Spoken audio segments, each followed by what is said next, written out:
नमस्कार दोस्तों, स्वागत है आप सभी का एक बार फिर से राजू सर के नाम से इस यूट्यूब चैनल के अंदर एमसीक्यू वीडियो की इस कड़ी के अंदर एक और नया एमसीक्यू वीडियो हम लेके आए हैं। एसएससी सीआरपीएफ एएफएम और ईएसआईसी एग्जाम के पॉइंट ऑफ व्यू में कुछ इंपॉर्टेंट एमसीक्यू जिनको सोल्व करने वाले हम विद रैशनल है।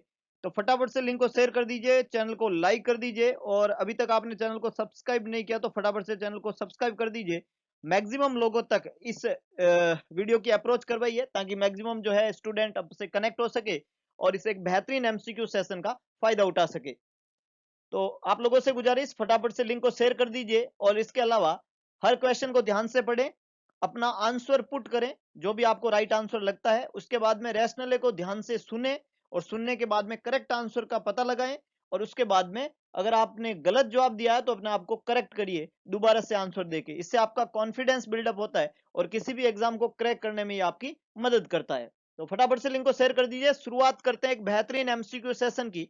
आप लोगों के सामने आज के इस एमसीक्यू सेशन का पहला क्वेश्चन ये रहा। What is the priority nursing assessment in the first 24 hours after admission of the client with thrombotic cerebrovascular accident? Thrombotic CVA हुआ है मरीज को, थ्रोम्बोटिक सीवीए। क्या नर्सिंग असेसमेंट रहेगा? सबसे पहले पहला nursing assessment in first 24 hours after admission of the client with thrombotic CVA. Option है pupil size and pupillary response, second option है इकोकार्डियोग्राम, थर्ड ऑप्शन है कोलेस्ट्रॉल लेवल, फोर्थ ऑप्शन है bowel sound. सबसे crucial monitoring पूछी है first 24 hours में जिस मरीज को सेरिब्रोवास्कुलर एक्सीडेंट हुआ है। तो सीवीए एक प्रॉब्लम है सेरिब्रम के अंदर ब्लड के सप्लाई की, स्ट्रोक बोलते हैं इसको। जो ब्लड की सप्लाई, ऑक्सीजन की सप्लाई करती है ब्रेन को, वो जो ब्लड वेसल ब्रेन को जाती है, उस ब्लड वेसल के अंदर कहीं ना कहीं थ्रोम्बस बन गया।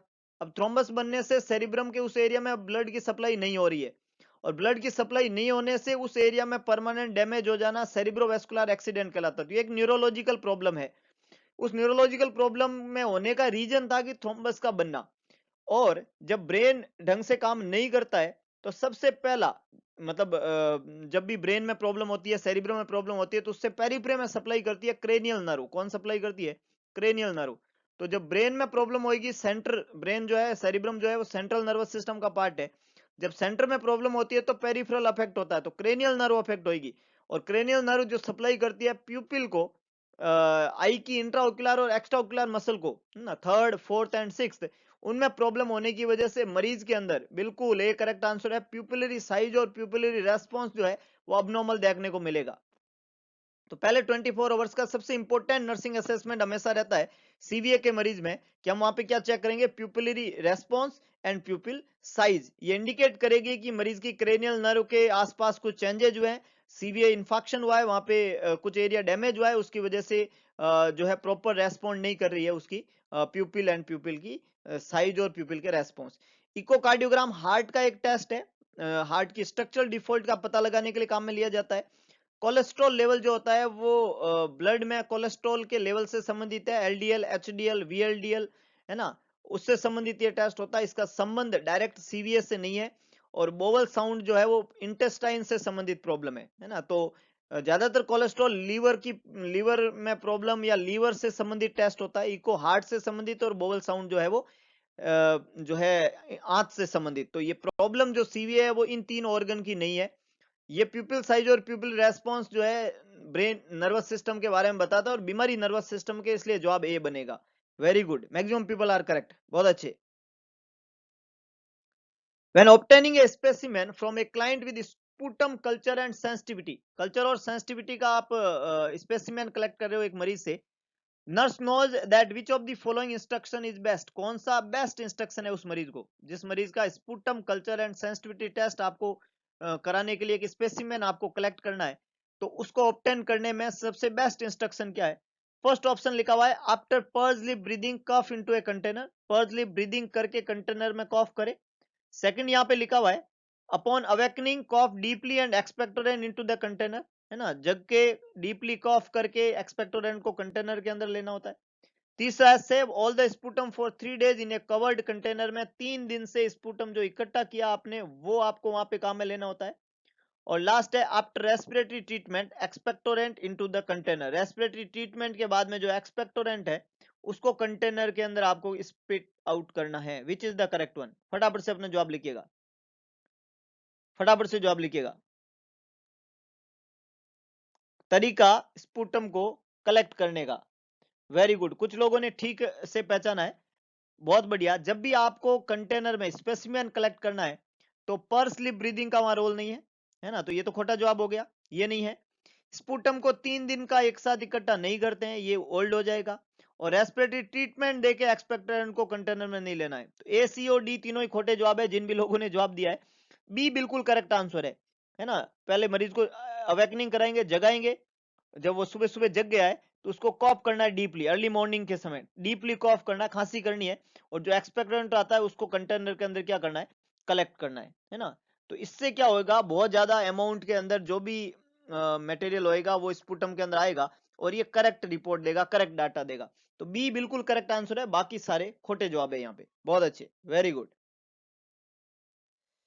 The early indicator of hypoxia in the unconscious client, बहुत ही important question, multiple time repeated question. Early indicator, सबसे अर्लीस्ट इंडिकेटर पूछा है हाइपोक्सिया का। मरीज है अनकॉन्शियस, एक मरीज है जो बेहोशी की अवस्था में, वो टाइम प्लेस पर्सन के प्रति कॉन्शियस नहीं है और उसको हाइपोक्सिया हो रहा है। हाइपोक्सिया का मतलब होता है lack of oxygen supply to the brain cell और टिश्यू। तो उसके ब्रेन और सेल और टिश्यू को ऑक्सीजन की सप्लाई नहीं हो रही, इसको हाइपोक्सिया कहते हैं। ऑक्सीजन की कमी है ब्लड में। जब ब्लड में ऑक्सीजन की कमी होती है तो सबसे ज्यादा सेंसिटिव सेल होती है न्यूरॉन, जो कि सेंट्रल नर्वस सिस्टम और नर्वस सिस्टम को बनाती है। जब ब्रेन को ऑक्सीजन नहीं जाएगी, न्यूरॉन जो है वो सेंसिटिव होता है ऑक्सीजन के प्रति, हाइपोक्सिया होगा तो सेंट्रल नर्वस सिस्टम में इस्कीमिया होगा। हाइपोक्सिया की वजह से ऑक्सीजन की सप्लाई कम होगी सेल और टिश्यू को, और उसकी वजह से मरीज जो है उसमें हाइपोक्सिक कंडीशन की वजह से रेस्टलेसनेस होएगा। क्या होएगा? रेस्टलेसनेस। डी यहाँ पे बिल्कुल करेक्ट आंसर है, मरीज रेस्टलेसनेस होएगा।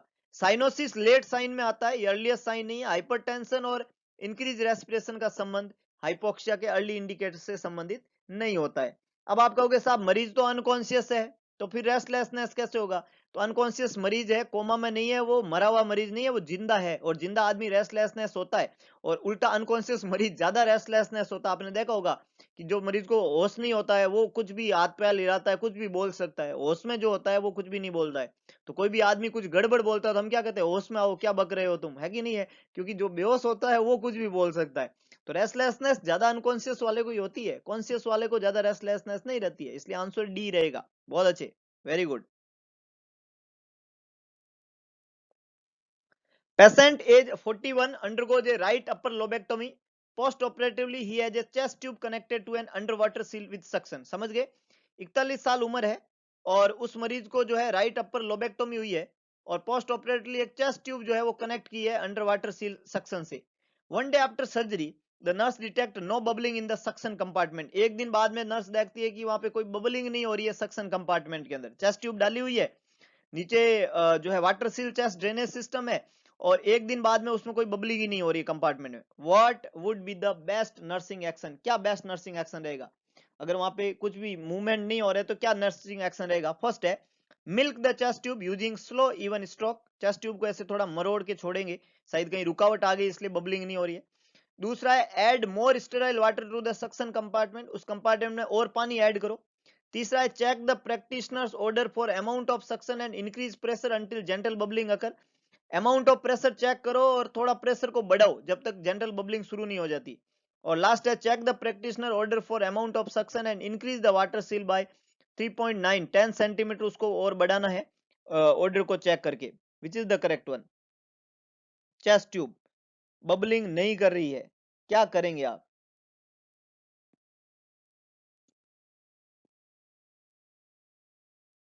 देखिएगा, समझिएगा, बहुत इंपॉर्टेंट क्वेश्चन है। कई लोगों ने जवाब भी दिए हैं, कुछ खोटे जवाब भी है, कुछ लोगों का तुक्का सही भी लग रहा है, कुछ लोग कॉन्फिडेंस के साथ में जवाब दे रहे हैं। वेरी गुड, बहुत बढ़िया, एक्सीलेंट।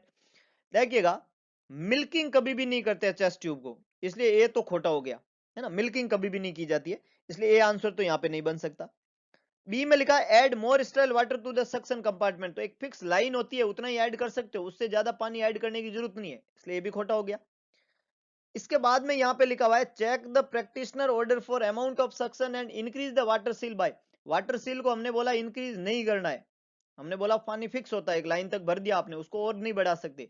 तो बी और डी तो सेम ही है इसलिए खोटा है, और मिल्किंग करते नहीं है तो एक ही बचा सी। और ये बिल्कुल सही कह रहा है कि हम प्रैक्टिशनर का ऑर्डर चेक करेंगे और सक्शन के अमाउंट को थोड़ा बढ़ाएंगे ना, सक्शन की स्पीड बढ़ाएंगे जब तक जेंटल बबलिंग शुरू नहीं हो जाती है ना। तो ये यहाँ पे करेक्ट एक्शन है ना। हालांकि जब भी कॉलम मूवमेंट बंद हो जाता है तो दो प्रॉब्लम हो सकती है, या तो वो अपनी जगह से हट गई है, दूसरा ये लंग एक्सपांड हो चुके हैं। तो ये लेटर ऑन है, ये ऑप्शन में कहीं दिख नहीं रहा है, इसलिए यहाँ के इन चार ऑप्शन के अकॉर्डिंग करेक्ट आंसर क्या रहेगा, सी। प्रैक्टिशनर के ऑर्डर को चेक करेंगे, सक्शन का प्रेशर चेक करेंगे और उसको बढ़ाएंगे, और तब तक बढ़ाते रहेंगे जब तक जेंटल बबलिंग वहां पे स्टार्ट नहीं हो जाती। तो सी बिल्कुल करेक्ट आंसर है, ए बी और डी यहाँ पे खोटे जवाब है। जिन्होंने भी गलत किया है प्लीज करेक्ट योर वन, बहुत इंपॉर्टेंट है। वेरी गुड, बहुत ही अच्छे, very good. A client is experiencing spinal shock, मरीज को क्या हो गया है, स्पाइनल शॉक हो गया है। Nurse Megan should expect the function of the bladder to be which of the following. एक मरीज है स्पाइनल शॉक के अंदर, स्पाइनल शॉक में मरीज तब जाता है जब उसकी स्पाइनल कोड को क्या होती है, इंजुरी। मरीज की स्पाइनल कोड को इंजुरी हुई है और मरीज जो है वो स्पाइनल शॉक के अंदर है। अब मरीज का आप ब्लैडर चेक कर रहे हो, तो ब्लैडर कौन सी कंडीशन में होगा, क्या एक्सपेक्ट करते हो आप, ब्लैडर कैसे होगा, नॉर्मल होगा, स्पास्टिक होगा, अटोनिक होगा या अनकंट्रोल्ड होएगा। ब्लैडर किस कंडीशन में देखने को मिलेगा, स्पाइनल कोड इंजुरी का मरीज होता है, मरीज जाता है स्पाइनल शॉक में। जब भी मरीज स्पाइनल शॉक में आता है उसकी मसल में ना तो टोन रहती है न कोई रिफ्लेक्सेज रहते हैं, ए टोनिक और ए रिफ्लेक्सिक कंडीशन हो जाती है बॉडी की मसल की। इस तरीके का पैरालिसिस फ्लैसिड पैरालिसिस कहलाता है, ये बात याद रखिएगा। स्पाइनल शॉक में मरीज की स्पाइनल कोड इंजरी से स्पाइनल शॉक में जाता है, स्पाइनल शॉक वाले मरीज की मसल में ना तो टोन होती है ना कोई रिफ्लेक्सेज होते हैं, ये फ्लैसिड पैरालाइज्ड हो जाता है। तो हम ब्लैडर की मसल भी हम अगर चेक करें और ब्लैडर के फंक्शन को भी चेक करें तो वो कैसा हो जाएगा, एटोनिक। सी बिल्कुल करेक्ट आंसर है। स्पास्टिक नहीं होगा, नॉर्मल तो हो ही नहीं सकता, अनकंट्रोल नहीं है, एटोनिक हो जाता है जिससे यूरिनरी रिटेंशन होता है। एटोनिक ब्लैडर जब होगा तो यूरिनरी क्या होगा, रिटेंशन होगा, और यूरिनरी रिटेंशन होता है तो हम उसको ड्रेन कराने के लिए फॉलिस कैथेटर काम में लेते हैं, इंडवेलिंग कैथेटर लगाते हैं मरीज को, तो यूरिनरी रिटेंशन वहां देखने को मिलेगा, एटोनिक ब्लैडर हो जाएगा। तो यहाँ पे करेक्ट आंसर रहेगा सी, बहुत अच्छे, very good. Which of the action could aggravate the cause of flares ups in the patient with pruritus? Pruritus का मरीज है, कौन सा एक्शन जो है, यहाँ पे कुछ एक्शन दिए हुए उनमें से कौन सा एक्शन जो है प्रूराइटिस के मरीज के अंदर एग्रीवेट करता है फ्लेयर अप को, और ज्यादा उसको एग्रीवेशन का काम करता है। पहला sleeping in cool and humidified environment के अंदर सोने से, दूसरा daily bath with fragrant soap से डेली बाथ लेने से, तीसरा using clothes made from 100% cotton के कपड़े यूज करने से, लास्ट वन है इंक्रीजिंग फ्लूइड इंटेक को बढ़ावा देने से। किस चीज की वजह से एग्रेसिव होता है ना, एक्शन कौन सा एक्शन है जो कि एग्रीवेट करता है कारण को, और कौन से कारण को, flare up of a patient with pruritus, pruritus के मरीज में फ्लेयर अप के कारण को एग्रीवेट करने वाला फैक्टर। बहुत बढ़िया, बहुत बढ़िया। मतलब आपको पूछा यह है कि कारण बताओ जो कि प्रूराइटिस को और एग्रीवेट, मतलब किसी मरीज में अगर प्रूराइटिस है तो उस प्रूराइटिस को बढ़ावा देगा, इन चार में से कौन सी चीज बढ़ावा देगी। तो देखिएगा, प्रूराइटिस जब भी इचिंग मरीज को होती है तो उसको ह्यूमिडिफाइड एनवायरनमेंट में रखते हैं, कूल एनवायरनमेंट रखते हैं, इसलिए इससे प्रूराइटिस कम होता है। तो ये तो जवाब बन नहीं सकता, ये एग्रीगेट नहीं करता, ये प्रूराइटिस को ठीक करता है। उस मरीज को हम कहते हैं तुम कॉटन के कपड़े काम में ले, खुजली होना कम हो जाएगा। 100% कॉटन क्लॉथ जो है वो प्रूराइटिस को कम करते हैं, बढ़ावा नहीं देते, इसलिए ये भी जवाब नहीं बन सकता। और प्लूराइटिस वाले मरीज में फ्लूइड इंटेक को बढ़ावा देना होता है, इससे प्लूराइटिस कम होने की संभावना होती है। तो ए, सी और डी तो खोटे जवाब है, बी बिल्कुल करेक्ट आंसर है। अगर मरीज डेली बात लेगा किससे, फ्रेग्रेंट सोप से, तो फ्रेग्रेंट सोप जो होता है वो चमड़ी को और क्या करता है, ड्राई, और जब ड्राई होगी तो और प्लूराइटिस क्या होगी, बढ़ेगी, एग्रीगेट होगी। तो यहाँ पे करेक्ट आंसर बनेगा बी, है ना। फ्रेग्रेंट सोप जो होते हैं वो स्किन को क्या करते हैं, ड्राई, और स्किन जब ड्राई होगी तो उसमें और ज्यादा क्या होगी, प्लूराइटिस। तो यहाँ पे करेक्ट आंसर है बी, वेरी गुड, बहुत अच्छे। Interesting question. A patient age 58 is brought to the emergency department complaining of chest pain and lightheadedness. He has a history of stable angina pectoris. Blood is drawn for analysis and ECG is done. A change in which component of the ECG tracing would alert the nurse that the patient is having a MI. आपको myocardial infarction की ECG changes पूछा है, question है, बहुत important है। 58 year का patient है, emergency department आया, कंप्लेन थी चेस्ट पेन की और लाइट हेडनेस की। आपने हिस्ट्री देखी, उसमें स्टेज ऑफ एंजाइना की हिस्ट्री है, आपने ब्लड ड्रॉन किया और आपने एनालिसिस किया, ईसीजी आपने करवाया, ईसीजी में क्या चेंजेस आपको मिलेंगे जो इंडिकेट करता है कि मरीज को मायोकार्डियल इंफार्क्शन है? ऑप्शन है पी वेव, आर वेव में चेंजेस, क्यूआरएस कॉम्प्लेक्स में चेंजेस, एसटी सेगमेंट में चेंजेस। बहुत बढ़िया, वेरी गुड, मैक्सिमम पीपल बिल्कुल करेक्ट डायरेक्शन के अंदर है। मायोकार्डियल इंफार्क्शन को इंडिकेट करने वाला, मायोकार्डियल इंफार्क्शन का मतलब होता है ischaemic injury to the heart, active ischaemic injury होती है जिसकी वजह से एसटी सेगमेंट डिस्प्लेसमेंट हो जाता है। बहुत बढ़िया, डी बिल्कुल करेक्ट आंसर है ना। मायोकार्डियल इंफार्क्शन में पी वेव सही रहती है, क्यूआरएस कॉम्प्लेक्स भी सही बनता है, लेकिन एसटी सेगमेंट क्या हो जाता है, गड़बड़। ये एसटी सेगमेंट नॉर्मल ऐसे होती है ईसीजी, है ना, नॉर्मल पैटर्न ईसीजी का ऐसे होता है जिसमें एसटी सेगमेंट इस तरीके का वहां पे देखने को मिलता है। तो ये नॉर्मल एसटी सेगमेंट है, this is the normal one and this is the abnormal one. इसको एसटी एलिवेशन कहते हैं, और एसटी एलिवेशन किस में देखने को मिलता है, मायोकार्डियल इंफार्क्शन में। तो एसटी सेगमेंट में चेंजेस होंगे, पी क्यू आर एस जो है वो नॉर्मल रहेंगे और एसटी सेगमेंट जो है वो एलिवेटेड होएगा। ये नॉर्मल है और ये एसटी सेगमेंट एलिवेटेड किसको इंडिकेट करता है, मायोकार्डियल इंफार्क्शन को। वेरी गुड, बहुत अच्छे। नेक्स्ट है atropine sulphate is contraindicated in all but one of the following client. Atropine sulphate जो है वो सभी के अंदर इंडिकेटेड है, एक मरीज को छोड़ के, है ना। समझ में आया आपको क्वेश्चन? एट्रोपिन सल्फेट, है ना, एट्रोपिन जो इंजेक्शन है वो कॉन्ट्रा इंडिकेटेड है इन all but one of the following client, एक को छोड़ के बाकी सब के अंदर एट्रोपिन जो है वो क्या है, कॉन्ट्रा इंडिकेटेड है। तो यहाँ पे पूछा है किस में इंडिकेटेड है, इसका अल्टीमेटली ये मतलब होता है कि एट्रोपिन सल्फेट जो है वो कौन सी चीज में इंडिकेटेड है। इंडिकेटेड किस में, मतलब सब में कॉन्ट्रा इंडिकेटेड है, एक को छोड़ के मतलब किस में इंडिकेटेड है। ऑप्शन दिए हुए हैं, फर्स्ट ऑप्शन है यहाँ पे a client with high blood pressure, actually में हाई ब्लड प्रेशर है। सेकंड है client with glaucoma. Third one है a client with bowel obstruction and fourth one है क्लाइंट विद यूटीआई। एक कंडीशन को छोड़ के contraindicated in all but one of the following client, सब में कॉन्ट्रा इंडिकेटेड है एक को छोड़ के। तो कौन सी बीमारी में एट्रोपिन सल्फेट कॉन्ट्रा इंडिकेटेड नहीं है? वेरी गुड, कुछ लोगों ने ठीक से जवाब दिया है। एट्रोपिन सल्फेट, एट्रोपिन एक कोलिनर्जिक ड्रग है, सॉरी एड्रीनर्जिक ड्रग है, जीआई सिस्टम को स्लो अप करती है, बाकी सारे सिस्टम को स्पीड अप करती है। तो जिस मरीज का ब्लड प्रेशर पहले से ज्यादा है उसको एट्रोपिन सल्फेट देने की जरूरत नहीं है, जिस मरीज में पहले से बोल ऑब्स्ट्रक्शन है उसको एट्रोपिन सल्फेट नहीं देते हैं, और जिस मरीज में ऑलरेडी ग्लूकोमा है उसमें एट्रोपिन सल्फेट कॉन्ट्रा इंडिकेटेड है। तो किस में इंडिकेटेड है, यूटीआई वाले को दे सकते हो। एक मरीज जिसको यूटीआई है उसमें एट्रोपिन सल्फेट दिया जा सकता है, इसमें कोई कॉन्ट्रा इंडिकेशन नहीं, this not the Contra indication. तो आप कहोगे यूटीआई में फिर एट्रोपिन क्यों देते हैं, तो देने का कोई भी कारण हो सकता है, पर यूटीआई इटसेल्फ कोई कॉन्ट्रा इंडिकेशन नहीं है एट्रोपिन सल्फेट का, जबकि ये तीनों चीजें एट्रोपिन सल्फेट के लिए कॉन्ट्रा इंडिकेटेड है। तो डी यहाँ पे बिल्कुल करेक्ट आंसर है, a client with UTI. Very good, बहुत अच्छे। The practitioner ordered IV streptokinase for a patient with an evolving MI। एक मरीज है जिसको evolving MI हुआ है और उसको इंट्रावीनस स्ट्रेप्टोकाइनेज जो है वो ऑर्डर किया गया है। During streptokinase therapy which nursing assessment is most important. Streptokinase therapy के दौरान कौन सा नर्सिंग असेसमेंट जो है वो सबसे ज्यादा इंपॉर्टेंट है? एक प्रैक्टिशनर ने ऑर्डर किया है आईवी स्ट्रेप्टोकाइनेज एक मरीज के लिए जिसको एमआई के चेंजेज हुए हैं। स्ट्रेप्टोकाइनेज थेरेपी के दौरान सबसे important, most important nursing assessment क्या रहेगा? पहला ऑप्शन है assess the patient for cardiac arrhythmias, second है assess the patient for sign of bleeding, third है assess the patient for increase chest pain, fourth है assess the patient for sign of pulmonary oedema. चार option यहाँ पे दिए हुए हैं। Evolving MI हुआ है और मरीज के अंदर आप यहाँ पे मोस्ट इंपोर्टेंट नर्सिंग असेसमेंट कौन सा काम में लेंगे? इवॉल्विंग एमआई वाला मरीज है। बहुत बढ़िया, बहुत बढ़िया, मैक्सिमम पीपल आर करेक्ट। क्या बात, क्या बात, ये आपने दिल खुश कर दिया इसका जवाब देके। स्ट्रेप्टोकाइनेज एक थ्रोम्बोलाइटिक एजेंट है। बहुत बढ़िया, ये कौन से कैटेगरी की ड्रग है? ये एक थ्रोम्बोलाइटिक एजेंट है, थ्रोम्बस को तोड़ने का काम करती है, थ्रोम्बोलाइटिक एजेंट कहलाता है। और इसका मोस्ट कॉमन साइड इफेक्ट हमेशा क्या रहता है? ब्लीडिंग।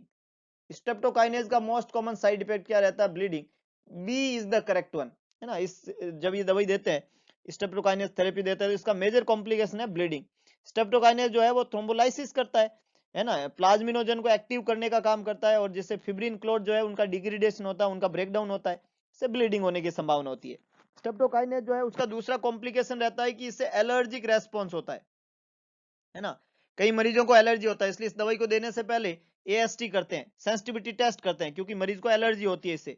स्ट्रेप्टोकाइनेस दवाई जो होती है इससे रीपरफ्यूजन एरिथमियाज भी होता है, लेकिन ये कॉमन कॉम्प्लिकेशन नहीं है, इसलिए ये आंसर खोटा है, it's not a common complication. ये इसलिए गलत है क्योंकि यहाँ पे एरिथमिया जो है उसको यूजुअली ट्रीट करने की भी जरूरत नहीं होती है, क्योंकि ये एरिथमिया कोई ज्यादा इतना इंपॉर्टेंट एरिथमियाज की कैटेगरी में नहीं आता है। स्ट्रेप्टोकाइनेस से चेस्ट पेन या पल्मोनरी एडिमा नहीं होता, इसलिए सी डी ए तीनों ही खोटे हैं, बी करेक्ट आंसर है। तो एक तो इसका कॉमन साइड इफेक्ट कभी भी पूछे तो ब्लीडिंग याद रखना, और दूसरा ब्लीडिंग नहीं हो तो ऑप्शन में ये ढूंढना कि एलर्जी कहाँ लिखा हुआ है, क्योंकि ये दवाई एलर्जी की रेस्पॉन्स करती है, इससे देने से पहले एएसटी करना ही होता है, ये इंपॉर्टेंट बात है। तो दो बातें स्ट्रेप्टोकाइनेस के बारे में आपको याद रखनी है, thrombolytic agent streptokinase, very good, बहुत अच्छे। नेक्स्ट है, among the following client which among them is high risk for potential hazard from the surgical experience। चार एज ग्रुप यहाँ पे दिए हुए हैं, सवाल ने आपसे पूछा है कि कौन सा क्लाइंट जो है उन सब में से कौन सा क्लाइंट जो है ज्यादा रिस्क पे ऊपर है, हैजार्डियस, जिसको सर्जिकल एक्सपीरियंस जो है उसकी उसके सर्जरी होने के बाद में सबसे ज्यादा रिस्क के ऊपर, हाई रिस्क के ऊपर कौन सा मरीज है। 67 ईयर का client, 33 year old client, 49 year old client या 15 ईयर ओल्ड क्लाइंट, चार एज ग्रुप यहाँ पे दिए हुए हैं। सर्जरी के बाद में सबसे ज्यादा रिस्क के ऊपर, हाई रिस्क के ऊपर कौन सा मरीज है, चार ऑप्शन यहाँ पे दिए हुए हैं, 67 ईयर, 49, 33 और 15 ईयर, कौन सा सबसे ज्यादा रिस्क के ऊपर है। थोड़ा दिमाग लगाइएगा, थोड़ा दिमाग लगाइएगा। सर्जरी मतलब आप किसी मरीज का सर्जरी करने जा रहे हो, एक आदमी 15 साल का, एक 49 ईयर का, एक 33 का, एक 67 है, तो किस में रिस्क ज्यादा है। बहुत बढ़िया, जितना ओल्ड क्लाइंट है उतनी रिस्क ज्यादा है, क्योंकि उम्र के साथ में, कारण बता सकते हो उम्र के साथ में क्या होता है। अब आप कहोगे उम्र के साथ में आदमी कमजोर होता है, आदमी कमजोर नहीं होता, उसका इम्यून सिस्टम कमजोर होता है। इम्यून सिस्टम जो है उम्र के साथ में, इम्यून रेस्पॉन्स जो होता है वो आदमी का लेस इफेक्टिव हो जाता है, कमजोर टाइप का हो जाता है, और इम्यून सिस्टम के कमजोर होने की वजह से उसको पोस्ट सर्जिकल जो है कॉम्प्लिकेशन होने की संभावनाएं ज्यादा होती है, इसलिए ए यहाँ पे करेक्ट आंसर है। सबसे ज्यादा रिस्क पे ऊपर इन एज ग्रुप में 67 ईयर का क्लाइंट, बहुत अच्छे, very good. A patient is taking isoniazid to treat TB, tuberculosis के ट्रीटमेंट में काम में ली जाने वाली एक दवाई है आइसोनियाजाइड, वो मरीज ले रहा है टीबी के ट्रीटमेंट में। विच instruction should the nurse give him about this drug, इस दवाई के बारे में क्या इंस्ट्रक्शन देगी नर्स। आइसोनियाजाइड दे रहे हो टीबी के इलाज के लिए एक मरीज को, कौन सा इंस्ट्रक्शन देंगे एज ए नर्स जब ये दवाई मरीज को दी जा रही है। फर्स्ट है, drinking alcohol daily can cause drug induce hepatitis, अगर आप साथ में एल्कोहल लेंगे तो ड्रग इंड्यूस हिपेटाइटिस हो जाएगा। सेकंड है, taking isoniazid with aluminium hydroxide minimise GI upset, इसको एल्यूमिनियम हाइड्रोक्साइड के साथ में लेने से जीआई अपसेट जो है वो मिनिमम हो जाते हैं। थर्ड है, isoniazid is best absorb when taken on an empty stomach, अगर इसको खाली पेट लो तो इसका एब्जॉर्प्शन सबसे अच्छा होता है। और लास्ट लिखा हुआ है, prolong use of isoniazid cause dark concentrated urine, लंबे समय तक इसको यूज करने से यूरिन का कलर डार्क हो जाता है। फटाफट से अपना जवाब लिखिएगा आइसोनियाजाइड के बारे में, आइसोनियाजाइड थेरेपी से क्या होता है। वेरी गुड, कुछ लोगों ने ठीक जवाब दिए हैं, कुछ लोगों ने खोटे जवाब भी दिए हैं, बी खोटा है, बी नहीं है। एल्यूमिनियम हाइड्रोक्साइड आइसोनियाजाइड के साथ में नहीं देना होता है, क्योंकि ये देने से क्या होगा, ये देने से आइसोनियाजाइड का एब्जॉर्प्शन जो है वो इंटरफेयर होगा, इसलिए बी खोटा जवाब है, बी खोटा जवाब है। सी खोटा है, आइसोनियाजाइड को कभी भी एम्प्टी स्टोमक नहीं लेना होता है, ये जीआई अपसेट करती है, इसलिए इसको फुल मील के साथ में लेना होता है, इसको खाली पेट नहीं लेना होता है, इसको पीसी लेना होता है, पोस्ट सीबम खाना खाने के बाद लेना होता है, इसलिए सी भी खोटा है, सी भी खोटा है। और डी तो खोटा है ही, क्योंकि आइसोनियाजाइड से यूरिन का कलर डार्क कंसंट्रेटेड नहीं होता है, इसलिए आंसर क्या बनेगा, A is the correct one. Isoniazid जो होता है वो लेते समय अगर साथ में अल्कोहल ले तो जो है ये थेरेपी से हिपेटाइटिस होने की, ड्रग इंड्यूस हिपेटाइटिस होने की पूरी संभावना है। तो यहाँ पे करेक्ट आंसर क्या बनेगा, ए, वेरी गुड, बहुत अच्छे, A is the correct one. A patient age 63 is admitted with acute bronchopneumonia. The nurse notes that he is moderate respiratory distress. The patient has a history of emphysema. Type chronic obstructive pulmonary disease, COPD, emphysema COPD है, मरीज को respiratory distress हो रहा है, 63 year as है, ब्रोंकोनिमोनिया के साथ में मरीज आया है। The practitioner order stick bed rest, मरीज को बोल दिया कि साहब स्टिक बेड रेस्ट पे लेट जाओ तुम तो। Which position should help the patient feel more comfortable, अब बेड में सुला ही दिया है तो बढ़िया वाली पोजीशन, शानदार वाली पोजीशन बता ही दो भाई। 63 ईयर एज थी, ब्रोंकोनिमोनिया हुआ था, सांस में दिक्कत हो रही थी, एम्फाइसीमा सीओपीडी पहले से था, जो है डॉक्टर ने बोल दिया कि स्टिक बेड रेस्ट करो तुम, तो बेड में सो ही गए हैं, तो कंफर्टेबल पोजीशन क्या रहेगी? Semi Fowler position with leg elevated, high Fowler position using the bed side table as an arm rest, Sims position with the head elevated 90 degree, और side line position with the head elevated 45 degree. Easy question है, आराम से जवाब दे सकते हो। जितने भी patient जिनको कार्डियक और रेस्पिरेटरी प्रॉब्लम होती है, रेस्पिरेटरी डिफिकल्टी होती है, उन मरीजों के अंदर हमें लंग्स को अच्छे से एक्सपांड करना होता है, और लंग्स को अच्छे से एक्सपांड करेंगे तभी सांस आसान होएगा। और लंग्स सबसे अच्छे एक्सपांड होते हैं जब मरीज की पोजीशन, बहुत बढ़िया, बी, हाई फाउलर पोजीशन। जब मरीज की पोजीशन हाई फाउलर होती है और बेड साइड टेबल हम आर्म रेस्ट के लिए काम में ले लेते हैं, लंग अच्छे से एक्सपांड होंगे तो मरीज में सांस लेना आसान होएगा। तो ए, सी और डी खोटे जवाब है, बी बिल्कुल करेक्ट आंसर है, high Fowler position using the bed side table as an arm rest.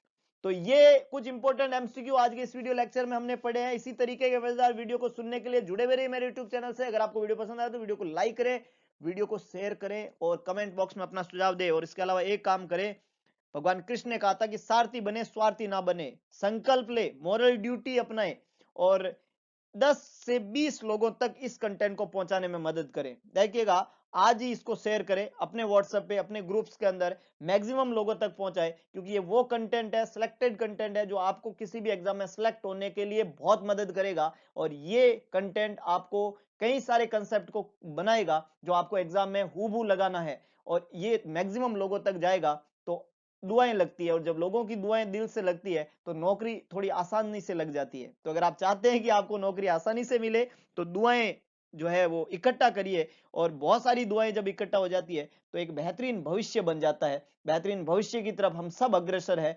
इसी शुभकामनाओं के साथ में मिलते हैं दोबारा कल इसी समय 9:30 बजे एक नई एनर्जी के साथ में, नए एमसीक्यू सेशन के साथ में। तब तक के लिए जय हिंद, जय भारत।